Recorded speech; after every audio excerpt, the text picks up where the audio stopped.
Hello friends, Kannada fitness TV channel ಎಲ್ಲರಿಗೂ ಸ್ವಾಗತ. ನಾನು ನಿಮ್ಮ ಪ್ರೀತಿ ಕೋಚ್ ಆದರ್ಶ್ ಕುಂದಾಪುರ್. ಸೊ ಇವತ್ತಿನ ವಿಡಿಯೋದಲ್ಲಿ ನಾನು ವೇ ಐಸೋಲೇಟ್ ಬಗ್ಗೆ ಡಿಸ್ಕಸ್ ಮಾಡಲಿಕ್ಕೆ ಹೊರಟಿದ್ದೇನೆ. So already way protein concentrate ಬಗ್ಗೆ ವಿಡಿಯೋ ಮಾಡಿದ್ದೇನೆ. ಸೊ ನೀವೆಲ್ಲ ನೋಡಿದ್ರಿ. ನನ್ನ ಫೇವ್ರೇಟ್ ವೇ ಯಾವ್ದು ಯೂಸ್ ಮಾಡ್ತೇನೆ, ವೇ ಸೈಡ್ ಎಫೆಕ್ಟ್, ಅದ್ರ ಬಗ್ಗೆ ಎಲ್ಲ ಡೀಟೇಲ್ ಆಗಿ ಡಿಸ್ಕಷನ್ ಮಾಡಿದ್ದೇನೆ. ಸೊ ಆ ವಿಡಿಯೋನ ಒಂದ್ಸಲ ನೋಡ್ಕೊಳ್ಳಿ. ಸೊ ಇದು ಆ ಸೀರೀಸ್ನ ಸಪ್ಲಿಮೆಂಟ್ ರಿವ್ಯೂ ಸೀರೀಸ್ನ ಕಂಟಿನ್ಯೂಷನ್. ಸೊ ಇವತ್ತು ನಾವು ಡಿಸ್ಕಸ್ ಮಾಡ್ತಿರೋದು ವೇ ಪ್ರೋಟೀನ್ ಐಸೋಲೇಟ್. ಇದು ಸಪ್ಲಿಮೆಂಟ್ ರಿವ್ಯೂ ಸೀರೀಸ್ನ ಕಂಟಿನ್ಯೂಷನ್. ಇವತ್ತು ನಾವು ಡಿಸ್ಕಸ್ ಮಾಡೋದು ವೇ ಪ್ರೋಟೀನ್ ಐಸೋಲೇಟ್ ಬಗ್ಗೆ. ಸೊ ಇದನ್ನು ಹೇಗೆ ತಗೊಳ್ಳೋದು, ರೇಟ್ ಹೇಗೆ, ಟೇಸ್ಟ್ ಹೇಗಿರುತ್ತೆ, ವೇಗೂ ವೇ ಐಸೋಲೇಟಿಗೆ ಡಿಫ್ರೆನ್ಸ್ ಏನು, ಇದೆಲ್ಲ ಈ ವಿಡಿಯೋದಲ್ಲಿ ತಿಳ್ಕೊಳ್ಳೋಣ. ಅದಕ್ಕಿಂತ ಮುಂಚೆ ನೀವು ಈ ಚಾನಲ್ಗೆ ಹೊಸಬರಾಗಿದ್ದರೆ ಸಬ್ಸ್ಕ್ರೈಬ್ ಮಾಡೋದನ್ನು ಮರಿಬೇಡಿ. ಸೊ ಇದು ಫಿಟ್ನೆಸ್ ರಿಲೇಟೆಡ್ ಚಾನಲ್. ಸೊ ಇದರಲ್ಲಿ ನಿಮಗೆ ಸಾಧಕರ ಸಂದರ್ಶನ ಇರ್ಬೋದು, ಎಕ್ಸಸೈಸ್ನ ಎಕ್ಸಿಕ್ಯೂಷನ್ ಇರ್ಬೋದು, ನೆಕ್ಸ್ಟ್ ನ್ಯೂಟ್ರಿಷನ್ ಇನ್ಫಾರ್ಮೇಷನ್ ಇರ್ಬೋದು, ಸಪ್ಲಿಮೆಂಟ್ ಬಗ್ಗೆ ಇನ್ಫಾರ್ಮೇಷನ್ ಇರ್ಬೋದು, ಕಂಪ್ಲೀಟ್ ಎಲ್ಲದು ಈ ಚಾನಲಲ್ಲಿ ಸಿಗುತ್ತೆ. ಸಬ್ಸ್ಕ್ರೈಬ್ ಮಾಡಿ ಮತ್ತು ನಿಮ್ಮ ಫ್ರೆಂಡ್ಸಿಗೆ ಶೇರ್ ಮಾಡೋದನ್ನು ಮರಿಬೇಡಿ. ಸೊ ವೇ ಐಸೋಲೇಟಿಗೆ ಬರೋಣ. ಸೊ ಹೆಸರೇ ಹೇಳುವ ಹಾಗೆ ವೇ ಐಸೋಲೇಟ್. ಐಸೋಲೇಟ್ ಆಲ್ರೆಡಿ ಈ ವರ್ಡ್ ನಮ್ಮೆಲ್ಲರಿಗೂ ಗೊತ್ತಿದೆ, ಐಸೋಲೇಷನ್ ಅಲ್ವಾ.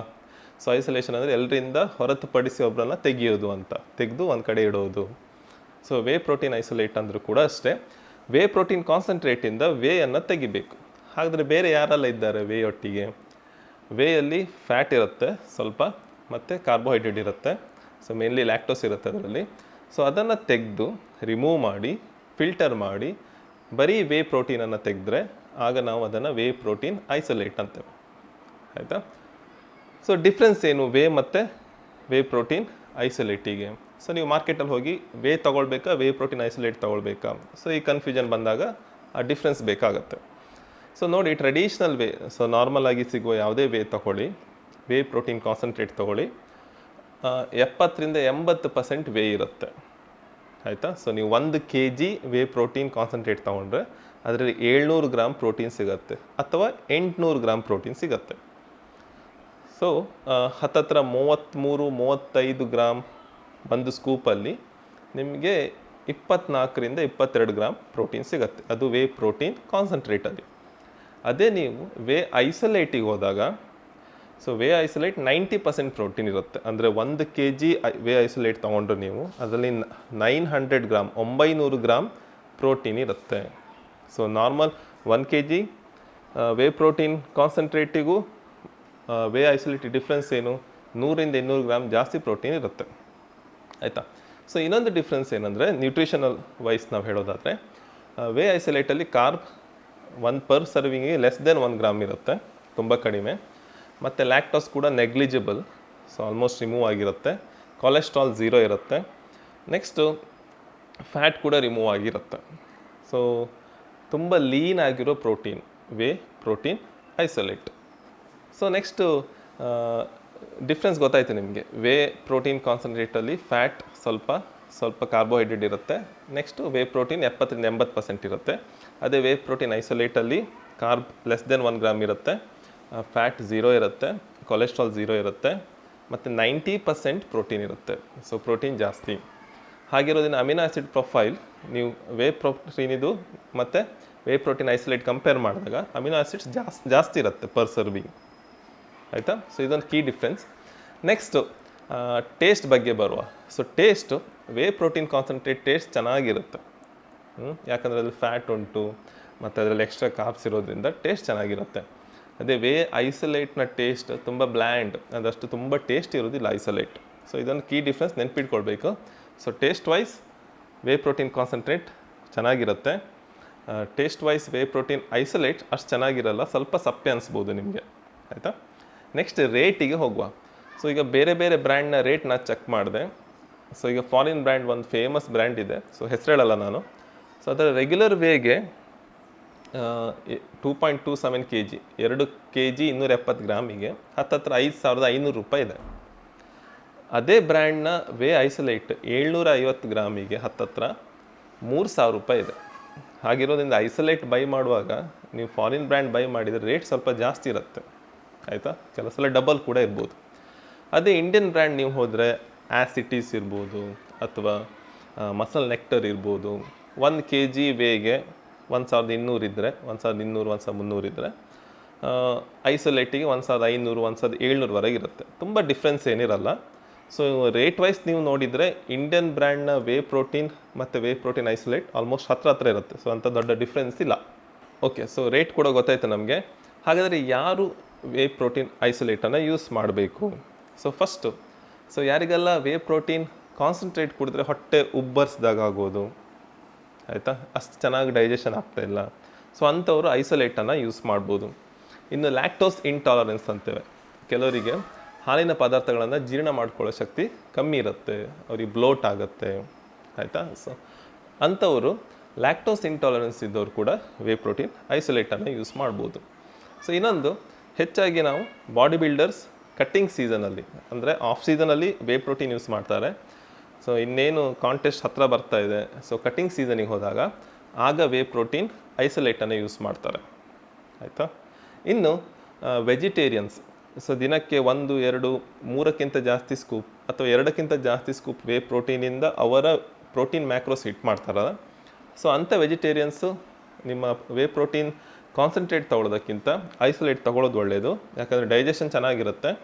ಸೊ ಮತ್ತು ಹೊಟ್ಟೆ ಬ್ಲೋಟ್ ಆಗೋದು ಮತ್ತು ತುಂಬ ರ್ಯಾಪಿಡಾಗಿ ಡೈಜೆಷನ್ ಆಗೋದ್ರಿಂದ, ಸೊ ನೀವು 2 ಸ್ಕೂಪ್ಗಿಂತ ಜಾಸ್ತಿ ವೇ ಪ್ರೋಟೀನ್ ನಿಮ್ಮ ಡಯಟಲ್ಲಿ ಇದ್ದರೆ, ಅದು ನೀವು ವೆಜಿಟೇರಿಯನ್ ಆಗಿದ್ದರೆ, ಸೊ ಆಗ ವೇ ಪ್ರೋಟೀನ್ ಐಸೋಲೇಟ್ ಯೂಸ್ ಮಾಡೋದು ತುಂಬ ಒಳ್ಳೆಯದು.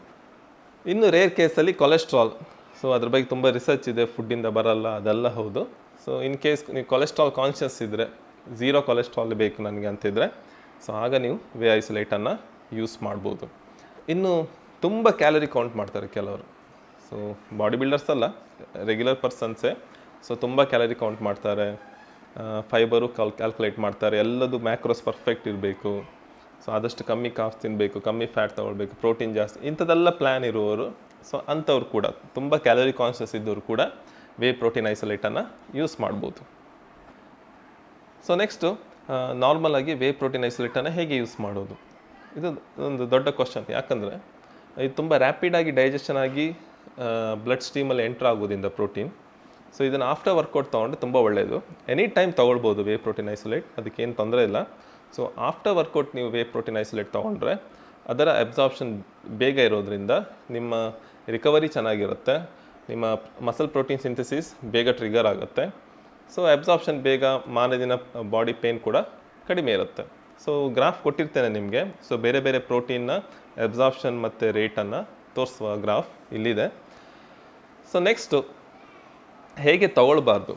ಸೊ ನೋಡಿ, ನಾನು ನಾರ್ಮಲಾಗಿ ಹೇಳ್ತೇನೆ, ನೀವು ವೇ ಪ್ರೋಟೀನನ್ನು ತೊಗೊಳ್ಳೋದಿದ್ರೆ, ಸಿಂಪಲ್ ವೇ ಪ್ರೋಟೀನ್ ತೊಗೊಳ್ಳೋದಿದ್ರೆ ನೀವು ನೀರೊಟ್ಟಿಗೂ ತೊಗೊಳ್ಬೋದು, ಹಾಲೊಟ್ಟಿಗೂ ತೊಗೊಳ್ಬೋದು ಅಂತ ಹೇಳ್ತೇನೆ ನಾನು. ಸೊ ರಾತ್ರಿ ಮಲಗುವಾಗ ಹಾಲೊಟ್ಟಿ ತೊಗೊಳ್ಳಿ, ವರ್ಕೌಟ್ ಆದ ನಂತರ ನೀವು ನೀರೊಟ್ಟಿ ತೊಗೊಂಡ್ರೆ ಒಳ್ಳೆಯದು, ಅಬ್ಸಾರ್ಪ್ಷನ್ ಬೇಗ ಆಗುತ್ತೆ ಅಂತ. ಈಗ ನೀವು ಮಾರ್ಕೆಟಿಂದ ಒಂದು ಪ್ರಾಡಕ್ಟ್ ತಂದಿದ್ದೀರಾ, ವೇ ಐಸೋಲೇಟ್. ವೇ ಐಸೋಲೇಟ್ ಅಂದರೆ ಏನು? ಲ್ಯಾಕ್ಟೋಸ್ ತೆಗೆದಿದ್ದೇನೆ, ಫ್ಯಾಟ್ ತೆಗೆದಿದ್ದೇನೆ ಅಂತ ಒಂದು ಪ್ರಾಡಕ್ಟ್ ಅಂತಂದು ವಾಪಸ್ ಹಾಲಿಗೆ ಮಿಕ್ಸ್ ಮಾಡಿದರೆ ನನಗನ್ಸುತ್ತೆ ಅದು ಫೂಲಿಶ್ನೆಸ್ ಅಂತ, ಆಯಿತಾ. ತಪ್ಪಲ್ಲ, ಖಂಡಿತ ತಪ್ಪಲ್ಲ. ಹಾಲಿಗೆ ಮಿಕ್ಸ್ ಮಾಡಿ ವೇ ಪ್ರೋಟೀನ್ ಐಸೋಲೇಟನ್ನು ಕುಡಿಬೋದು, ಆದರೆ ಅದರ ಪರ್ಪಸ್ಸೇ ಹೋಗುತ್ತೆ. ಸೊ ನಾವು ವೇ ಐಸೋಲೇಟ್ ಯಾಕೆ ಯೂಸ್ ಮಾಡೋದು? ಲ್ಯಾಕ್ಟೋಸ್ ಬೇಡ ಅಂತ, ಅಡಿಷ್ನಲ್ ಫ್ಯಾಟ್ ಬೇಡ ಅಂತ. ನೀವು ಮನೆಗೆ ಬಂದು ಹಾಲಿಗೆ ಮಿಕ್ಸ್ ಮಾಡಿದರೆ, ಹಾಗಿರೋದ್ರಿಂದ ಹಾಲೊಟ್ಟಿಗೆ ವೇ ಐಸೋಲೇಟ್ ಮಿಕ್ಸ್ ಮಾಡೋದು ತಪ್ಪಲ್ಲ, ಆದರೆ ಖಂಡಿತ ದಡ್ಡತನ. ಸೊ ದಯವಿಟ್ಟು ಈಗ ತಪ್ಪನ್ನು ಮಾಡಬೇಡಿ. ಸೊ ಕೆಲವರು ಮಾಡೋದನ್ನು ನೋಡಿದ್ದೇನೆ ನಾನು. ಇನ್ನು ಕೆಲವರು ಥಿಂಕ್ ಮಾಡ್ತಾರೆ ರೇಟ್ ಜಾಸ್ತಿ ಆದಷ್ಟು ಪ್ರೋಟೀನ್ ತುಂಬ ಒಳ್ಳೆಯದಿರುತ್ತೆ ಅಂತ. ಸೊ ಅದು ಕೂಡ ಅಲ್ಲ. ನಿಮಗೆ ಫಾರ್ ಎಕ್ಸಾಂಪಲ್ ನೀವು 30 ಗ್ರಾಮ್ ವೇ ಐಸೋಲೇಟ್ ತೊಗೊಳ್ತೀರಾ ಅಂತ ಇಟ್ಕೊಳ್ಳುವ, ಆಗ ನಿಮಗೆ 27 ಗ್ರಾಮ್ ಪ್ರೋಟೀನ್ ಸಿಗುತ್ತೆ, ಆಯಿತಾ. ಒಂದು ವೇಳೆ ನಿಮ್ಮ ಹತ್ರ ವೇ ಐಸೋಲೇಟ್ ಇಲ್ಲ, ನಿಮ್ಮ ಹತ್ರ ವೇ ಪ್ರೋಟೀನ್ ಕಾನ್ಸಂಟ್ರೇಟ್ ಇದೆ, ಸೊ ಅದು 70% ಪ್ರೋಟೀನ್ ಅಂತ ಆದರೆ, ಆಗ ನೀವೇನು ಮಾಡಬೇಕು? ವೇ ಪ್ರೋಟೀನ್ ಐಸೋಲೇಟ್ ಆದರೆ 30 ಗ್ರಾಮ್ ತೊಗೊಳ್ತಿದ್ರಿ, ಅದೇ ಎಫೆಕ್ಟನ್ನು ಪ್ರೊಡ್ಯೂಸ್ ಮಾಡಬೇಕಾದ್ರೆ ವೇ ಪ್ರೋಟೀನ್ 37 ಗ್ರಾಮ್ ತೊಗೊಂಡ್ರೆ ಆಯಿತು, ಆಯಿತಾ. ಹತ್ತತ್ರ ಒಂದು 20% ಜಾಸ್ತಿ ವೇ ಪ್ರೋಟೀನನ್ನು ನೀವು ಕನ್ಸ್ಯೂಮ್ ಮಾಡಿದರೆ ಆಯಿತು. ಹಾಗಿರೋದ್ರಿಂದ ಇದು ಎರಡೂ ಒಂದೇ ಸೋರ್ಸಿಂದ ಡಿರೈವ್ ಆಗಿರೋದ್ರಿಂದ, ವೇ ಪ್ರೋಟೀನ್ ಕಾನ್ಸಂಟ್ರೇಟ್ ಮತ್ತು ವೇ ಪ್ರೋಟೀನ್ ಐಸೋಲೇಟ್ ಒಂದೇ ಸೋರ್ಸಿಂದ ಇದೆರಡೂ ಡಿರೈವ್ ಆಗಿರೋದ್ರಿಂದ, ತೆಗೆದಿರೋದ್ರಿಂದ ಅದರ ಪ್ರೋಟೀನಲ್ಲಿ ಏನೂ ಡಿಫ್ರೆನ್ಸ್ ಇರಲ್ಲ, ಆಯಿತಾ. ಹಾಗಿರೋದ್ರಿಂದ ಒಬ್ಬ ನಾರ್ಮಲ್ ಪರ್ಸನಿಗೆ ವೇ ತಗೊಂಡ್ರೆ, ವೇ ಐಸೋಲೇಟ್ ತಗೊಂಡ್ರೆ ಅಂಥ ದೊಡ್ಡ ಡಿಫ್ರೆನ್ಸ್ ಏನಿಲ್ಲ. ಖಂಡಿತ ಪ್ರೋಟೀನ್ನ ಕಾನ್ಸಂಟ್ರೇಟ್ ಜಾಸ್ತಿ ಇರುತ್ತೆ ಐಸೋಲೇಟಲ್ಲಿ, ಲೆಸಿನ್ ಜಾಸ್ತಿ ಇರುತ್ತೆ, ಕೆಲವು ಅಮಿನೋ ಆ್ಯಸಿಡ್ ಜಾಸ್ತಿ ಇರುತ್ತೆ, ಆದರೆ ಅದನ್ನೇ ನಾವು ಇವನ್ ವೇ ಪ್ರೋಟೀನಿಂದ ಕೂಡ ಹಿಟ್ ಮಾಡ್ಬೋದು. ಆದರೆ ಇತ್ತೀಚೆಗೆ ನಾನು ಹೇಳೋದೇನೆಂದರೆ, ಸೊ ವೇ ಐಸೋಲೇಟ್ ಮತ್ತು ವೇ ಪ್ರೋಟೀನ ರೇಟ್ ಆಲ್ಮೋಸ್ಟ್ ಕಂಪೇರಬಲ್ ಬಂದಿದೆ, ಇಂಡಿಯನ್ ಬ್ರ್ಯಾಂಡ್ ಇದು. ಸೊ ಯಾವ್ದು ಬೇಕಾದ್ರೂ ತೊಗೊಳ್ಬೋದು. ಆದರೆ ನಾರ್ಮಲ್ ಪರ್ಸನ್ಸಿಗೆ ನಾವು ವೇ ಪ್ರೋಟೀನ್ ಐಸೋಲೇಟನ್ನು ಸಜೆಸ್ಟ್ ಮಾಡಲ್ಲ. ಇನ್ ಕೇಸ್ ನಿಮಗೆ ಬ್ಲೋಟಿಂಗ್ ಇಶ್ಯೂಸ್ ಇದೆ, ಅಥವಾ ನೀವು ಬಾಡಿ ಬಿಲ್ಡಿಂಗ್ ಕಾಂಪಿಟೇಷನ್ ರೆಡಿ ಆಗ್ತಿದ್ದೀರಾ, ಅಥವಾ ಇನ್ ಜನರಲ್ ಆಗಿ ನಾನು ಬೇಗ ಅಬ್ಸಾರ್ಬ್ ಆಗಬೇಕು ಆ ಥರ ಗೋಲ್ ಇದೆ, ನೀವು ವೇ ಐಸೋಲೇಟನ್ನು ಯೂಸ್ ಮಾಡ್ಬೋದು. ಸೊ ನಿಮಗೆ ಡಿಫ್ರೆನ್ಸ್ ಗೊತ್ತಾಯಿತು ವೇ ಐಸೋಲೇಟ್ ಮತ್ತು ವೇ ಕಾನ್ಸಂಟ್ರೇಟ್ ಇದು. ಸೊ ಕೊನೆಗೆ ಬರುವ, ಸೊ ಕೆಲವರು ನನಗೆ ಬಂದು ಕೇಳ್ತಾರೆ, ಇವನ್ ನಾವು ಸಪ್ಲಿಮೆಂಟ್ ಕೂಡ ಸೇಲ್ ಮಾಡ್ತೇವೆ ನಮ್ಮ ಜಿಮ್ಮಲ್ಲಿ, ಸೊ 0 ಕಾರ್ಬ್ ಇರುವ ಪ್ರೋಟೀನ್ ಸಪ್ಲಿಮೆಂಟ್ ಕೊಡಿ ಅಂತ. ಆದರೆ ಅವ್ರು ಮನೆ ಹೋಗಿ ಊಟ ಮಾಡ್ತಾರೆ, ಅನ್ನ ತಿಂತಾರೆ, ಉಳಿದೆಲ್ಲ ಕೆಲಸ ಮಾಡ್ತಾರೆ. ಸೊ ಅವರ ತಲೆಯಲ್ಲಿ ಏನಂದರೆ ಕಾರ್ಬ್ 0 ಇದ್ದಷ್ಟು, ಪ್ರೋಟೀನ್ ಕಾನ್ಸಂಟ್ರೇಷನ್ ಹೈ ಇದ್ದಷ್ಟು ಅದು ಒಳ್ಳೆ ಪ್ರೋಟೀನ್ ಅಂತ. ಹಾಗೇನೂ ಇಲ್ಲ, ಆಯಿತಾ. ಸೊ ನೀವೀಗ ನಿಮ್ಮ ಹತ್ರ 2 ಆಪ್ಷನ್ ಉಂಟು. ವೇ ಪ್ರೋಟೀನ್ ಇದೆ ನಿಮ್ಮ ಹತ್ರ, ವೇ ಐಸೋಲೇಟ್ ಇದೆ. ವೇ ಐಸೋಲೇಟ್ ಆದರೆ 30 ಗ್ರಾಮಿಗೆ 27 ಗ್ರಾಮ್ ಪ್ರೋಟೀನ್ ಸಿಗುತ್ತೆ. ಅದೇ ನಿಮಗೆ ವೇ ಕಾನ್ಸಂಟ್ರೇಟ್ ಆದರೆ ಮೇ ಬಿ 30 ಗ್ರಾಮಿಗೆ 22-24 ಗ್ರಾಮ್ ಸಿಗ್ಬೋದು, ಕಡಿಮೆ ಸಿಗ್ಬೋದು. ಸೊ ನಿಮಗೆ ವೇ ಐಸೋಲೇಟ್ನ ರಿಸಲ್ಟ್ ವೇ ಪ್ರೋಟೀನಲ್ಲಿ ಸಿಗಬೇಕಂದ್ರೆ ಸೊ ನೀವು ಸ್ವಲ್ಪ ಜಾಸ್ತಿ ವೇ ಪ್ರೋಟೀನನ್ನು ತೊಗೊಳ್ಬೇಕಷ್ಟೆ. ಸೊ ಇದೆರಡೂ ಪ್ರೋಟೀನ್ ಒಂದೇ ಪ್ರೋಟೀನ್ ಸೋರ್ಸಿಂದ ಡಿರೈವ್ ಮಾಡಿರೋದ್ರಿಂದ ಅದರಲ್ಲಿ ಏನು ಡಿಫ್ರೆನ್ಸ್ ಇಲ್ಲ. ಅದು ನೀವು ನ್ಯೂಟ್ರಿಷನ್ ವೈಸ್ ನೋಡಿದರೆ ಇನ್ ಜನರಲ್ ಹೆಲ್ತ್ ಪರ್ಪಸ್ಸಿಗೆ ವೇ ಪ್ರೋಟೀನ್ ಕಾನ್ಸಂಟ್ರೇಟ್ ಒಳ್ಳೆಯದು, ಅದರಲ್ಲೆಲ್ಲ ನ್ಯೂಟ್ರಿಷನ್ ಬೆನಿಫಿಟ್ ಸಿಗುತ್ತೆ ನಿಮಗೆ. ಅದೇ ಐಸೋಲೇಟ್ ತೊಗೊಂಡ್ರೆ ಅದು ಸ್ಪೆಷಲ್ ಪರ್ಪಸ್ಸಿಗೆ, ಅದರಲ್ಲಿ ಕೂಡ ಅಷ್ಟೇ ಪ್ರೋಟೀನ್ ಜಾಸ್ತಿ ಇರುತ್ತೆ, ಅಮಿನೋ ಆ್ಯಸಿಡ್ ಪ್ರೊಫೈಲ್ ಜಾಸ್ತಿ ಇರುತ್ತೆ, ಯಾಕಂದರೆ ಅದರಲ್ಲಿ ಕಾನ್ಸಂಟ್ರೇಷನ್ ಜಾಸ್ತಿ ಇರೋದ್ರಿಂದ. ಸೊ ಮಸಲ್ ಬಿಲ್ಡ್ ಮಾಡಲಿಕ್ಕೆ ನೀವು ವೇ ಐಸೋಲೇಟ್ ತೊಗೊಂಡ್ರು, ವೇ ಪ್ರೋಟೀನ್ ಕಾನ್ಸಂಟ್ರೇಟ್ ತೊಗೊಂಡ್ರು ಅಂಥ ದೊಡ್ಡ ಡಿಫ್ರೆನ್ಸ್ ಬರಲ್ಲ. ಸೊ ಇದನ್ನು ಥಿಂಕ್ ಮಾಡಬೇಡಿ, ನಾನು ಒಳ್ಳೆ ಹೈ ಕಾನ್ಸಂಟ್ರೇಟ್ನ ಪ್ರೋಟೀನ್ ತೊಗೊಂಡ್ರೆ ಜಾಸ್ತಿ ಬಾಡಿ ಬಿಲ್ಡ್ ಆಗುತ್ತೆ ಹಾಗಂತ ಏನಿಲ್ಲ. ಸೊ ಅದರ ಬೆನಿಫಿಟ್ ಮತ್ತು ಅದರ ಉಪಯೋಗಗಳನ್ನು ತಿಳ್ಕೊಂಡು ಯೂಸ್ ಮಾಡಬೇಕು. ಸೊ ನ್ಯೂಟ್ರಿಷನಲ್ಲಿ ಸಪ್ಲಿಮೆಂಟ್ ಅನ್ನೋದನ್ನು ನಾವು ಇನ್ ಜನರಲ್ ಎಲ್ರಿಗೂ ಕೊಡೋದಿಲ್ಲ. ಈಗ ನಿಮಗೆ ಒಬ್ಬ ನಾರ್ಮಲ್ ಮನುಷ್ಯ, ನೀವು ಬಾಡಿ ಬಿಲ್ಡಿಂಗ್ ಕಾಂಪಿಟೇಷನ್ ಹೋಗ್ತಾ ಇಲ್ಲ, ಮಸಲ್ ಬಿಲ್ಡ್ ಮಾಡಬೇಕು, ದಿನಕ್ಕೆ ಒಂದೇ ಸ್ಕೂಪ್ ಪ್ರೋಟೀನ್ ತೊಗೊಳ್ಬೇಕಂತಿದ್ರೆ ಆಗ ನಾವು ವೇ ಪ್ರೋಟೀನ್ ಕಾನ್ಸಂಟ್ರೇಟನ್ನು ರೆಕಮೆಂಡ್ ಮಾಡ್ತೇವೆ, ಸಿಂಪಲ್ ವೇ ಪ್ರೋಟೀನನ್ನು. ಇಲ್ಲ ನಾನು ಬಾಡಿ ಬಿಲ್ಡಿಂಗ್ ಕಟ್ಟಿಂಗ್ ಸೀಸನಲ್ಲಿದ್ದೇನೆ, ಅಥವಾ ಲ್ಯಾಕ್ಟೋಸ್ ಪ್ರಾಬ್ಲಮ್ ಇದೆ ನನಗೆ, ನಾನು ತುಂಬ ಕ್ಯಾಲರಿ ಕೌಂಟ್ ಮಾಡ್ತೇನೆ, ಅಥವಾ ದಿನಕ್ಕೆ 2ಕ್ಕಿಂತ ಜಾಸ್ತಿ ಸ್ಕೂಪ್ ವೇ ಪ್ರೋಟೀನನ್ನು ತೊಗೊಳ್ಬೇಕು ಅಂತ ನನ್ನ ಮ್ಯಾಕ್ರೋಸಲ್ಲಿ ಇದ್ದರೆ ಆಗ ನಾವು ವೇ ಪ್ರೋಟೀನ್ ಐಸೋಲೇಟನ್ನು ಯೂಸ್ ಮಾಡಲಿಕ್ಕೆ ಹೇಳ್ತೇವೆ. ಸೊ ಅಷ್ಟೇ difference. So whey protein isolate ತೊಗೊಂಡ್ಕೊಳ್ಳಿ ಏನು ದೊಡ್ಡ ಮ್ಯಾಜಿಕ್ ಆಗಲ್ಲ ಹೆಚ್ಚಿನವ್ರು ಥಿಂಕ್ ಮಾಡುವ ಹಾಗೆ. ಇದು ವೇ ಥರನೇ ಎಫೆಕ್ಟ್ ಪ್ರೊಡ್ಯೂಸ್ ಮಾಡುತ್ತೆ. ಅಥವಾ ಇನ್ ಜನರಲ್ ಹೈ ಕ್ವಾಲಿಟಿ, ಒಳ್ಳೆ ಕ್ವಾಲಿಟಿಯ ಪ್ರೋಟೀನ್ ಫುಡ್ಡಿಂದ ಬಂದರು, ನಿಮ್ಮ ಪ್ರೋಟೀನ್ ಪೌಡರಿಂದ ಬಂದರು, muscle protein synthesis almost similar ಇರುತ್ತೆ. ಸೊ ಅದರಲ್ಲೇನೂ ಚೇಂಜಸ್ ಇರಲ್ಲ.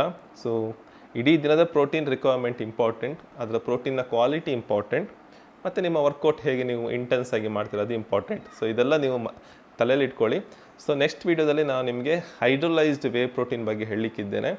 ಸೊ ಯಾವುದೇ ಡೌಟ್ ಇದ್ದರೆ ವೇ ಪ್ರೋಟೀನ್ ಐಸೋಲೇಟ್ ಬಗ್ಗೆ ಅಥವಾ ವೇ ಪ್ರೋಟೀನ್ ಕಾನ್ಸಂಟ್ರೇಟ್ ಬಗ್ಗೆ ನೀವು ಕಮೆಂಟ್ ಮಾಡಿ, ಅಥವಾ ಯಾವುದೇ ಸಪ್ಲಿಮೆಂಟ್ನ ಡೌಟ್ ಅಥವಾ ಯಾವುದೇ ನ್ಯೂಟ್ರಿಷನ್ ಇನ್ಫಾರ್ಮೇಷನ್ ಬೇಕಂತಿದ್ರೆ ನೀವು ಕಮೆಂಟ್ ಮಾಡಿ, ಅದಕ್ಕೆ ನಾನು ಆನ್ಸರ್ ಮಾಡ್ತೇನೆ.